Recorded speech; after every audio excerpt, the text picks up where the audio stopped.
ભરૂચ શહેરમાં વધતા જતા શહેરીકરણ અને રહેણાંક વિસ્તારોમાં વન્યજીવોની અવરજવરના કિસ્સાઓ ચિંતાજનક રીતે વધી રહ્યા છે. આવા સમયે ભરૂચની કામધેનુ ગૌરક્ષા સમિતિ અને નેચર પ્રોટેક્શન ટ્રસ્ટની ટીમે 4 મહિના દરમિયાન માનવ અને વન્યજીવ સંઘર્ષ ઘટાડવા માટે પ્રશંસનીય કામગીરી કરી છે. માર્ચથી જુલાઈ 2026 દરમિયાન નોંધાયેલ રેસ્ક્યુની કામગીરી જોતા વન વિભાગના માર્ગદર્શન હેઠળ આશીષભાઈ શર્મા, યોગેશ મિસ્ત્રી, જયરામ ગલચર, રમેશ દવે અને હિરેન શાહની ટીમે છેલ્લા 4 મહિનામાં અનેક વન્યજીવોના જીવ બચાવ્યા છે.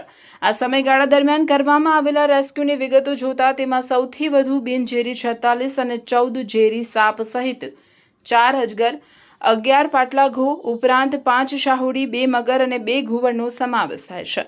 જીવદયા પ્રેમી સંસ્થાના સભ્યોએ જણાવ્યું હતું કે રહેણાંક વિસ્તારોમાંથી રેસ્ક્યુ કરવામાં આવેલા તમામ વન્યજીવોને કોઈપણ પ્રકારની ઈજા પહોંચાડ્યા વગર સુરક્ષિત રીતે પકડી લેવામાં આવ્યા હતા.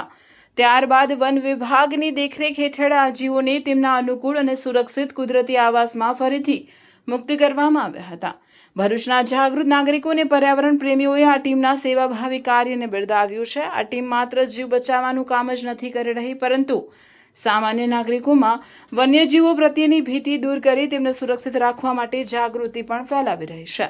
વન વિભાગના માર્ગદર્શન હેઠળ ચાલતી આ કામગીરી ભરૂચ જિલ્લામાં વન્યજીવ સંરક્ષણનું એક ઉત્તમ ઉદાહરણ પૂરું પાડી રહી છે.